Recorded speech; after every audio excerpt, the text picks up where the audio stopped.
Alright, in this video we are going to be installing the mounting hardware for saddlebags on the 2015 Honda Stateline. The difference between the Stateline and the Interstate is, of course, saddlebags, floorboards, and a windshield, which just so happen to be the three things I was thinking about adding to this thing, but I guess when you're buying a used bike, beggars can't be choosers. So anyway, today we're looking at doing the mounting hardware, which when you're shopping around for mounting hardware, there's other options out there, but the stuff that I found most specifically designed for the Honda Stateline 1300 2015 anyway came from Cobra. You can look up the model numbers down in the description below if you're curious if this is the same stuff you need, but today we're going to open these up and try and make sure we can get everything fitted to the bike. So here we go. First is the mounting kit. I already opened it up here, and we have some instructions, some visuals here that are for both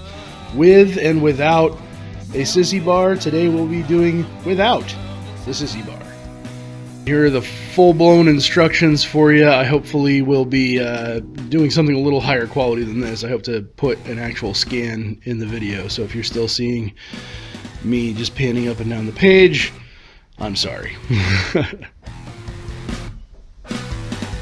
Alright, the instructions have us removing the license plate first.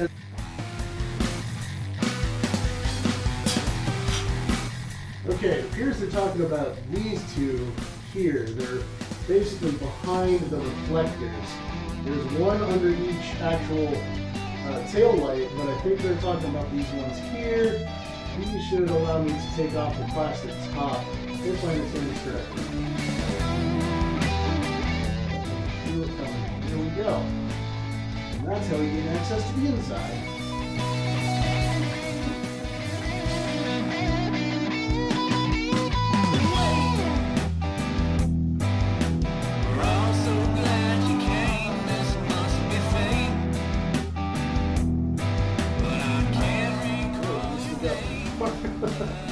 No, let's see.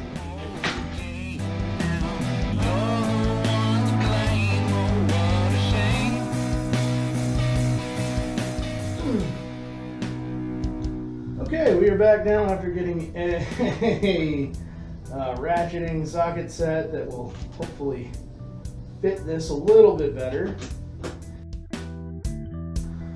Now, if your life is a miserable joke like mine, and you can't reach the third bolt, you can undo the reflectors.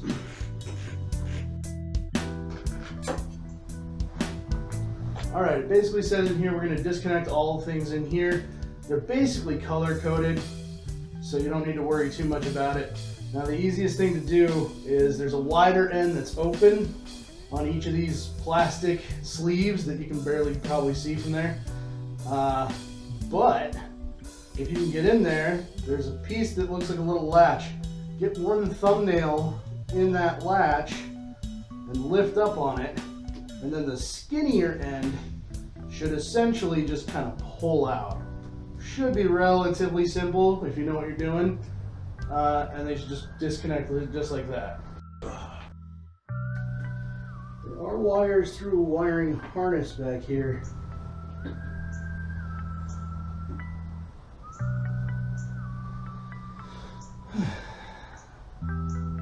Wires. Next step says to remove the plastic covers from the sides to get to the electrical. So we're just going to do that. These are the ones that are just held on with grommets. So as long as you're relatively careful, you don't want to break these. They are not cheap. But these should just pop right off pretty much. Next up tells you to remove the seat. I'm somewhat lucky here in that I have an aftermarket, so this shouldn't take me but a second.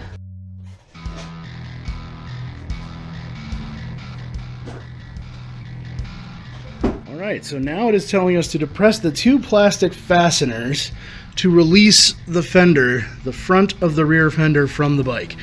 So I'm assuming we're talking about these things here. That one and that one. And it says to release them, you just press down in the center. So I'm going to use a screwdriver and we'll see what happens. staying down.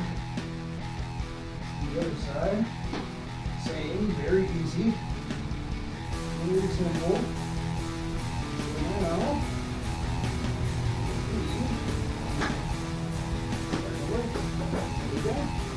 I don't know if this part's going to show up on video at all, because I can barely see these with my own eyes, and I cannot get them to show up on camera.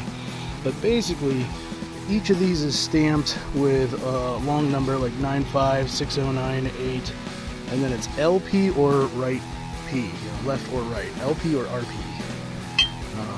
I have the right one is in the front, and this one is the left. They look practically identical, but evidently if you mount them incorrectly, you will hit the rear brake. Okay, today is not my day at all. A couple of hours have passed, but here we are again.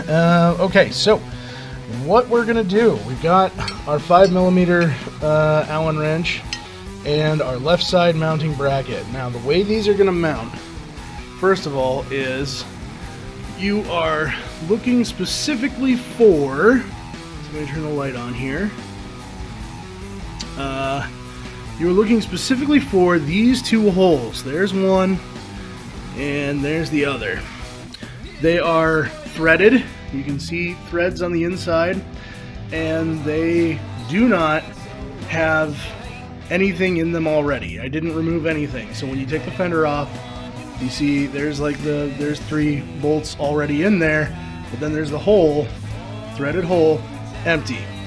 That is how these things are going to mount. So we're on the left side of the bike. I've got my L bracket. We're going to mount them so that the actual lip goes on the inside under the frame, and you're going to line the holes up so that they just kind of go one there and one on the back. So they're going to line up easily. Now, here's something you're going to want to know for this part of the project. Now, in the kit came several different types of bolts, different sizes, flatheads and button heads. So what you're looking for are the flatheads, but notice even with the flatheads, there are different sizes. That's key. So what you're going to be doing is separate out the flatheads, because that's all we need right now. The actual button heads, those come when you mount the other shiny silver brackets. So what you're going to do is, imagine this is going on the side of the bike. It'll actually go that way, remember. The lips go on the inside, and we're not worried about these bottom parts at all right now. Okay, so let's imagine that you are the bike. We're here where the camera is. We are the bike, and this is the bracket that's getting mounted to the bike, right? It's coming this way. All you need out of this stack of 4, one of the long ones will go in the front, and the long ones that go in the front get a spacer on the back side. So a spacer goes on this side, and then it will mount to the frame, just the way it is there. So this doesn't go on the other opposite inside of the frame. This will actually, now the way it is, will bolt onto the bike. And then on the rear, you'll use one of the shorter flathead bolts. I got some cobwebs sticking to me. One of the shorter flathead bolts, same thing, it'll come on this back side, and then it will actually, it does not need a spacer on this one, right? So here we go. Now I can get in here with my 5mm Allen wrench, which is basically the exact same one that would come in the roadside kit if you had the actual kit, the OEM kit for this bike. I don't know about yours, mine didn't come with one.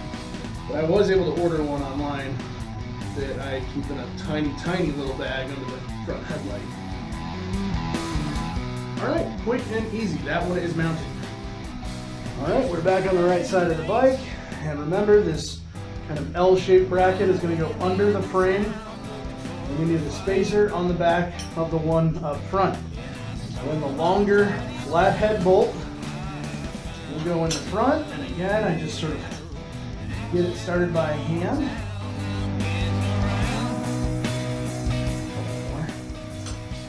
And then line up the one in the rear.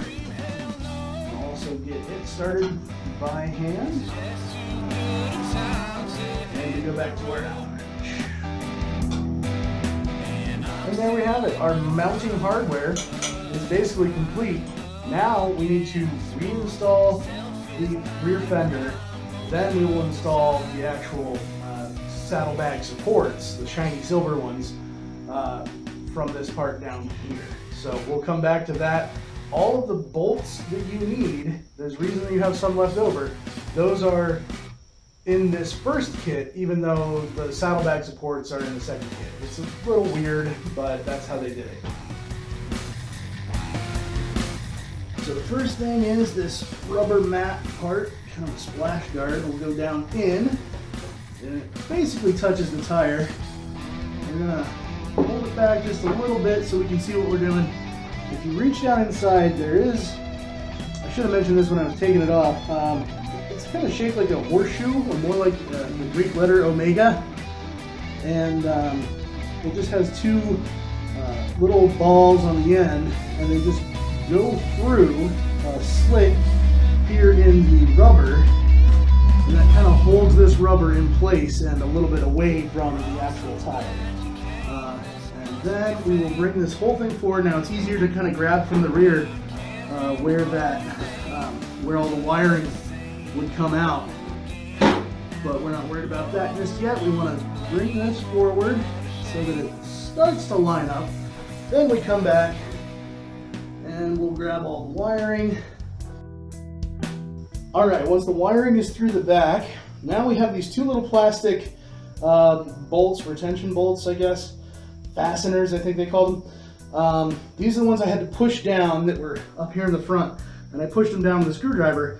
Well, now that they're in, what do? You simply push them back out.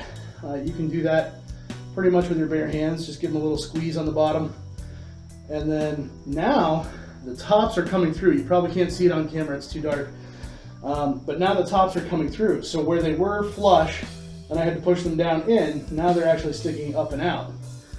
And what we're gonna do is get this whole fender line back up so that we can see those holes.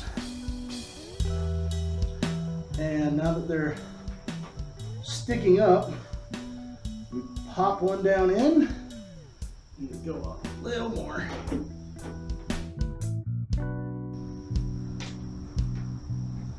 Yeah, I wanted to get splayed out, that's why.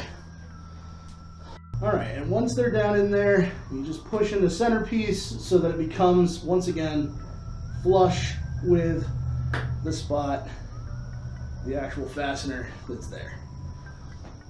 All right, the fender is reapplied. We're not gonna worry about all the wiring right now. We're gonna finish the mounts, and then we'll finish the whole back and put the seat back on and all that. All right, these silver bad boys are actually much more clearly labeled on the inside. The last character is either an L or an R, so you can very quickly tell if it's left or right. So we're back here on the right side of the bike. They will each get one of the button head bolts that's left.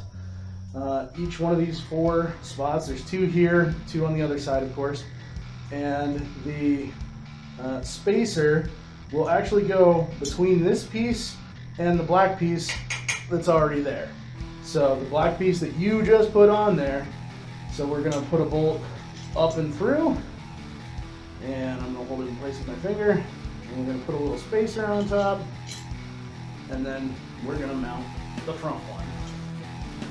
And I'm gonna do the same thing I did with these original black ones, just sort of get them in place finger tight. I don't wanna let it slop around too much and smack into my brake calipers or anything, but all I'm doing is finger tightening right now, and then we'll get in there with our 5mm Allen wrench and get everything back into place. Big spacer goes on top. Oh, I'm actually this way. There we go.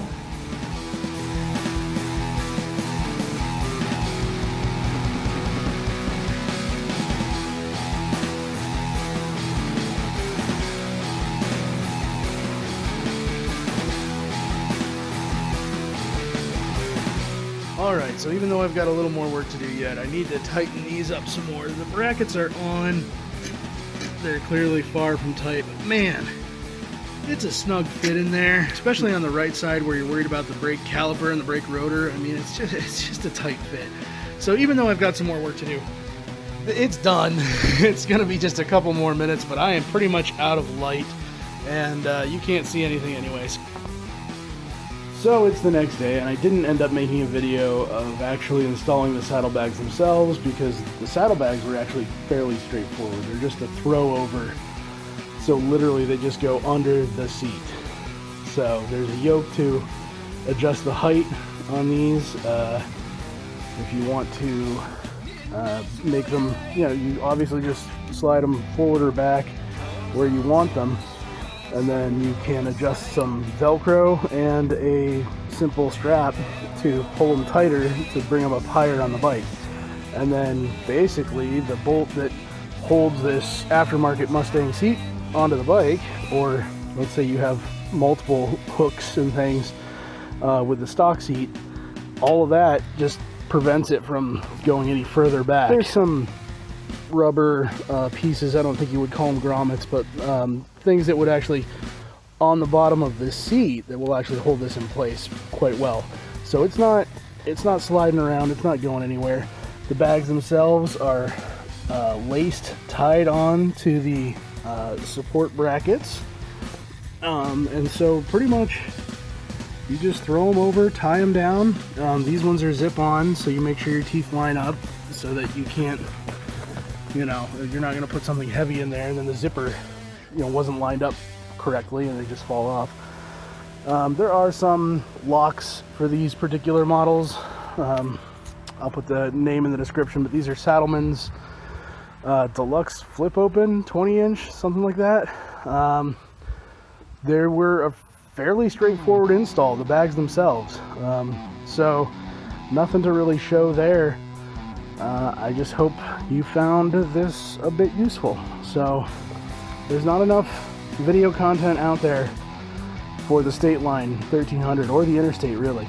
So I just thought anything we could do to boost the community a little bit was worth doing. So thanks for watching. Take care of yourselves. We'll see you again.